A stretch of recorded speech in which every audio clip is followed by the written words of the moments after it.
गीता अध्याय 5 श्लोक संख्या 23, 24, 23, 24। सबसे पहले संस्कृत का उच्चारण देखेंगे। शक्नोति हैव यः सोढुम् प्राक्शरीर विमोक्षणात् कामक्रोधोद्भवं वेगं स युक्तः स सुखी नरः योऽन्तः सुखोऽन्तरारामस्तथान्तर्ज्योतिरेव यः स योगी ब्रह्म निर्वाणम् ब्रह्मभूतोऽधिगच्छति। जो साधक इस मनुष्य शरीर में शरीर का नाश होने से पहले पहले ही काम क्रोध से उत्पन्न होने वाले वेग को सहन करने में समर्थ हो जाता है, वही पुरुष योगी है और वही सुखी है। जो पुरुष अंतरात्मा में ही सुख वाला है, आत्मा में ही रमण करने वाला है तथा जो आत्मा में ही ज्ञान वाला है, वह सच्चिदानंद घन परब्रह्म परमात्मा के साथ एक ही भाव को प्राप्त सांख्य योगी शांत ब्रह्म को प्राप्त होता है।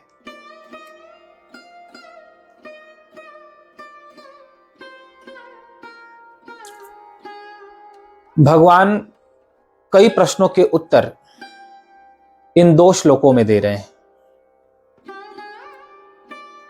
योगी कौन है, सुखी कौन होता है और परमात्मा का संयोग किसे प्राप्त होता है, परमात्मा का दर्शन किसे होता है। मुख्यतः इन 3 प्रश्नों के उत्तर भगवद गीता के इन 2 श्लोकों में भगवान दे रहे हैं। और बड़ी विशेष बात कहते हैं, शरीर के नष्ट होने से पहले यानी मृत्यु के पूर्व जिसने काम और क्रोध इन 2 को अपने अधीन कर लिया या इनको सहन कर लिया, कहते हैं वही योगी है और वही सुखी है। विचार की दृष्टि से देखें तो संसारिक लोगों के पास जो भी सुख है वो कामनाओं का, इच्छाओं का ही सुख है, जिसे काम कहा गया। काम का तात्पर्य कामनाएं, जो हमारे मन में अनेक तरह की कामनाएं हैं, इच्छाएं हैं, अभिलाषाएं हैं। और क्रोध उत्पन्न होता है अभिमान से, जिसके भीतर मैं ही सही हूं, मैं श्रेष्ठ हूं, मैं जो समझता हूं वही ठीक है, ऐसा अभिमान हो, उसके भीतर ही क्रोध उत्पन्न होता है। अभिमान क्रोध का कारण है, क्रोध का पिता है अभिमान, और कामनाएं दुख का कारण है। जितनी कामनाएं हैं उतना ही दुख है, और जितना संतोष है उतना ही आनंद है, उतना ही सुख है। जिसको कुछ नहीं चाहिए वही शहंशाह। इस संसार में जिसे कुछ भी नहीं चाहिए वही शहंशाह है, और जिसको जितना चाहिए वो उतना ही दुखी है।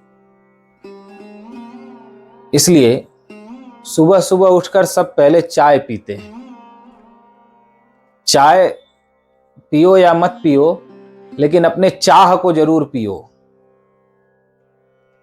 चाय नहीं, चाह पियो। जो तुम्हारी चाह है, जो तुम्हारी इच्छाएं हैं, उनको कम करो, उनका त्याग करो, उन्हें भगवान को समर्पित करो। तो भगवान सुखी की परिभाषा देते हैं और योगी की परिभाषा देते हैं। सुखी कौन है?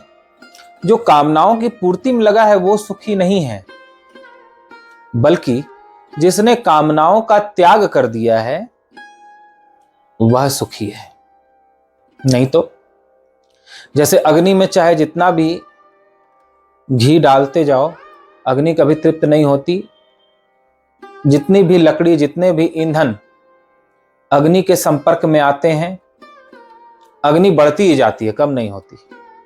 वैसे ही जितनी इच्छाएं हम भोगते जाते हैं, कामनाओं की पूर्ति करते जाते हैं, वो इच्छाएं बढ़ती ही जाती हैं, बढ़ती जाती हैं, बढ़ती जाती हैं, बढ़ती जाती हैं, प्रचंड रूप लेते लगती हैं, वो कभी तृप्त नहीं होती। अतः सुखी कौन है? जिसने कामनाओं का त्याग कर दिया है और अभिमान से उत्पन्न क्रोध का त्याग कर दिया है, वह सुखी है। जो दो का त्याग कर देता है, कामनाओं का त्याग करके ईश्वर पर निर्भर हो जाता है और अभिमान से उत्पन्न क्रोध का त्याग कर देता है, भगवान कहते हैं वह सुखी है। और योगी कौन है?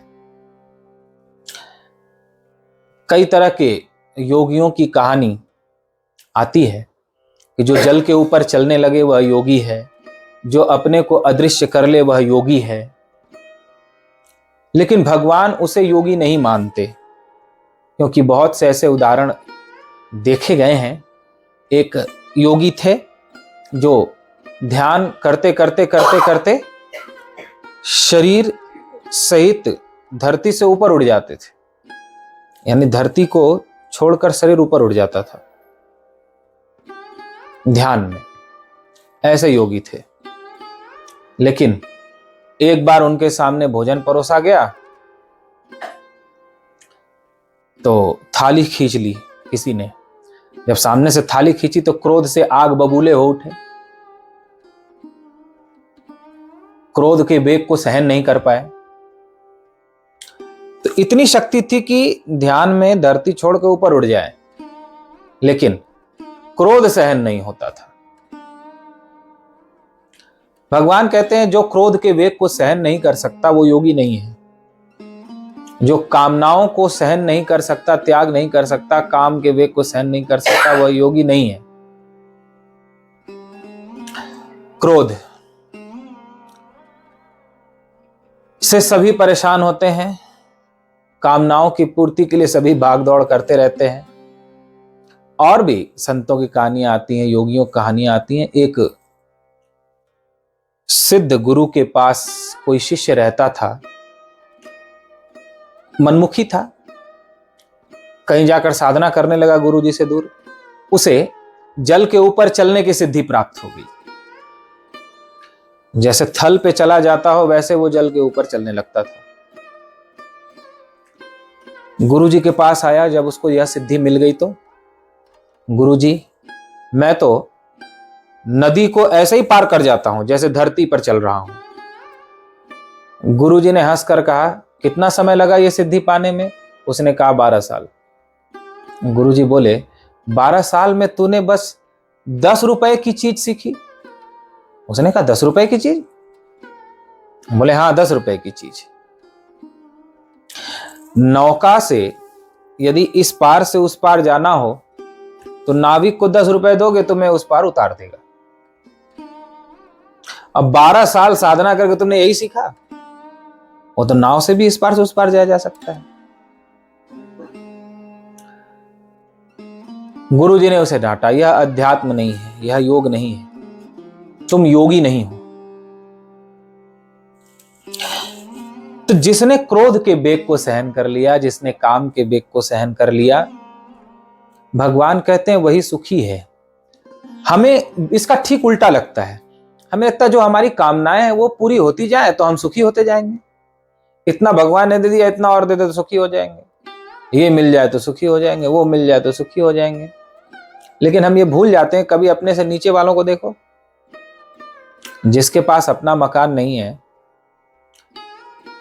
वो किराए पर रहता है, तो विचार करके मेरे पास कम से कम किराया देने का तो पैसा है।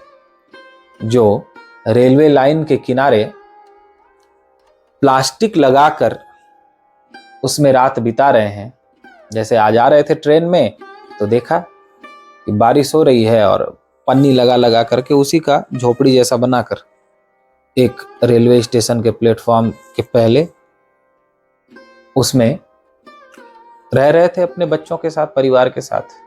उसमें पानी भी घुसा हुआ था, उसे सहन कर रहे थे। तो कम से कम ऐसा तो भगवान ने नहीं बनाया है।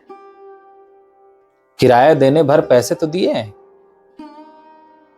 और जिनके पास अपना मकान है वो परेशान है कि हमारा मकान थोड़ा और अच्छा नहीं है। तो विचार करना चाहिए कि जितना भगवान ने हमें दिया है, संसार में बहुत से ऐसे लोग हैं जिनको वो चीजें नहीं प्राप्त है। एक मां का गहना खो गया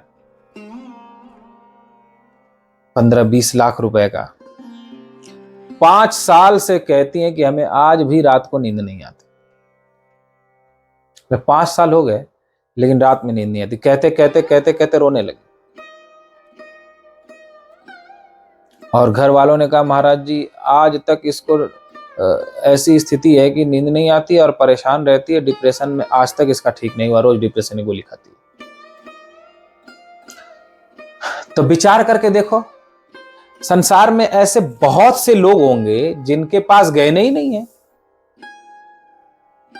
उनको तन ढकने के लिए अच्छे वस्त्र प्राप्त हो जाएं, इतना ही भगवान ने दिया। तो भगवान ने गहने दिए ही नहीं होते तो किस लिए शोक करती।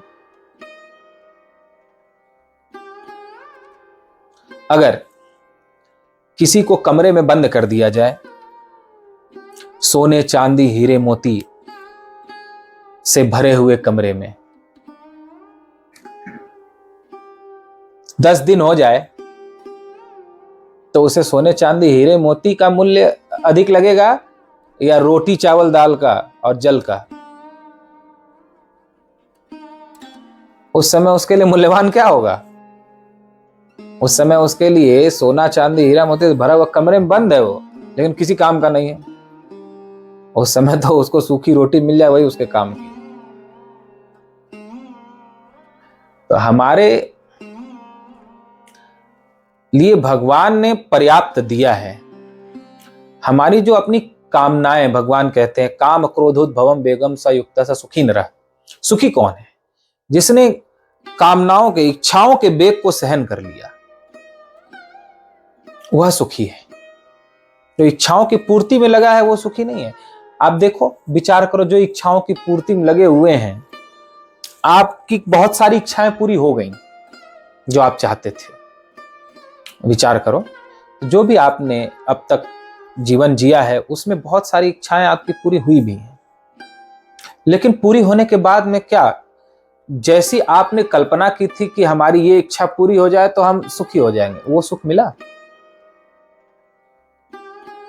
थोड़े समय के लिए सुख की अनुभूति तो हुई,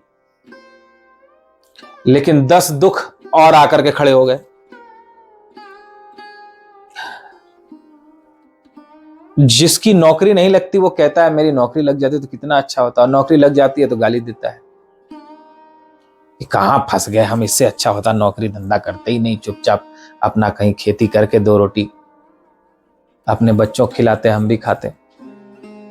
नहीं थी तो उसके लिए परेशान था कि हमें मिली क्यों नहीं, अब मिल गई तो छोड़ने के लिए परेशान है। इसलिए परम पूज्य दादा गुरु से गीता घाट बाबा जी व्यंग किया करते थे, जिसकी शादी नहीं होती वो शादी करने के लिए परेशान रहता है, जिसकी शादी हो जाती है वो साधु बनने के लिए परेशान रहता है। जो घर में रहने वाला है उसको जंगल अच्छा लगता है, और जो जंगल में रहने वाला है उसका मन घर की ओर भागता है। तो ये मन दौड़ाता रहता है। क्यों भागता है ऐसा मन? घर वालों का मन जंगल की ओर क्यों भागता है, और जंगल वालों का मन घर की ओर क्यों भागता है? संसारी का मन सन्यासी की ओर भागता है, और सन्यासी का मन संसारी की ओर भागता है। क्यों भागता है? क्योंकि मन में कहीं ना कहीं कामनाएं हैं, इच्छाएं हैं। इच्छाओं का ही विस्तार हमारे चारों तरफ है,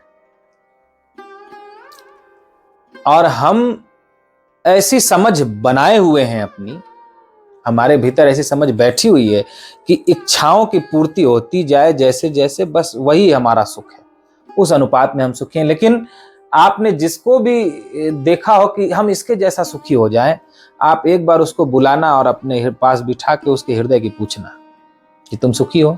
वो अरबपति भी होगा तो कहेगा नहीं, अभी मैं सुखी नहीं, क्योंकि कामनाओं की पूर्ति में सुख है ही नहीं। भगवान कहते हैं कामनाओं के वेग को जिसने सहन कर लिया, काम क्रोधोद्भवम भेगम सयुक्त सुखी नर, जिसने क्रोध के वेग को सहन कर लिया, प्रतिकूलता को जिसने सहन कर लिया, प्रतिकूलता में घबराया नहीं, मेरी ही समझ ठीक है, मैं ही ठीक हूं, ऐसा नहीं, परीक्षा ले रहे हैं भगवान मेरे धैर्य की। इसलिए कोई भी किसी भी रूप से क्रोध दिला भी रहा है तो भी जिसने धैर्य नहीं खोया, ये दो गुण जिसमें आ गए, जो कामनाओं के अधीन नहीं हुआ और जो क्रोध के अधीन नहीं हुआ, कहते हैं वही इस धरती पर सुखी है और कोई सुखी नहीं। जो क्रोध के अधीन है वो सुखी नहीं है, जो कामनाओं के अधीन है वो सुखी नहीं है, बल्कि जो कामनाओं के अधीन नहीं है, जिसने क्रोध का सर्वथा त्याग कर दिया है, वह सुखी है और वही योगी है। चाहे भले वो जल पे नहीं चलता हो, चाहे भले आकाश में ना उड़ता हो, चाहे भले चमत्कार ना दिखाता हो, लेकिन जिसने काम और क्रोध के वेग को सहन कर लिया है जीवन के रहते, जिसको क्रोध स्पर्श नहीं करता, जिसको कामनाएं स्पर्श नहीं करती, वही योगी है। यथार्थ में योगी की परिभाषा भगवान देते हैं, काम और क्रोध के वेग को जिसने शरीर के रहते, भगवान कहते हैं मृत्यु के पहले, यानी शरीर के रहते जिसने सहन कर लिया, वही योगी है और वही सुखी है। फिर कहते हैं ब्रह्म को कौन प्राप्त करता है? जो पुरुष अंतरात्मा में ही सुख वाला है। काम और क्रोध से प्राप्त होने वाला सुख शरीर तक है। आप किसी भी कामना की पूर्ति करोगे तो शरीर का ही तो सुख मिलेगा। आंखों से अच्छा देखने का सुख मिल जाएगा, वो भी शरीर का है। कानों से अच्छा सुनने का सुख, शारीरिक सुख ही देने वाले हैं काम और क्रोध। लेकिन कहते हैं जो इन आत्मा में ही सुख वाला है, जो अब अंतरात्मा में ही परमात्मा का निवास है, ऐसा जानकर शरीर के सुख में नहीं फंसता, बल्कि आत्म सुख की खोज करता है, आत्मा में ही सुख कर लेता है। भजन से आत्म सुख मिलता है। भजन आत्मा का सुख है, ध्यान आत्मा का सुख है, स्वाध्याय चिंतन आत्मा का सुख है। तो जो आत्मा में ही सुख वाला है, आत्मा में ही रमण करने वाला है, अंतरात्मा में ही परमात्मा का ध्यान करते हुए रमण करता रहता है। तथा जो आत्मा में ही ज्ञान वाला है, शरीर के ज्ञान को जो अपना ज्ञान नहीं मानता, यथार्थ ज्ञान आत्मा का यानी अंतर के परमात्मा का ज्ञान हो जाए, वही सच्चा ज्ञान है। जो ऐसा जानने वाला है वह सच्चिदानंद घन परब्रह्म परमात्मा के साथ एक ही भाव, यानी परमात्मा के साथ एक हो जाता है। एक ही भाव को प्राप्त नहीं, वह फिर दो नहीं रह जाता, बल्कि भगवान के साथ एक हो जाता है। शांत ब्रह्म को प्राप्त, परम शांत ब्रह्म को प्राप्त होता है। जो भगवान के साथ एक हो जाता है तो परम शांति को उपलब्ध होता है। इस प्रकार भगवान आज के श्लोक में काम क्रोध का त्याग करने वाले को ही परम सुखी और परम योगी कहते हैं, तथा शरीर के सुख की ओर तथा शरीर के दुख की ओर ध्यान न देकर अंतरात्मा के सुख की खोज करे, भजन के द्वारा, ध्यान के द्वारा, चिंतन के द्वारा। और अंतरात्मा का जो आनंद है वह परमात्मा का आनंद है। उसका दर्शन होने पर फिर परम शांति, परम आनंद उपलब्ध होता है। फिर शरीर के सुख की आवश्यकता नहीं रह जाती। बोलिए गीता माता की जय।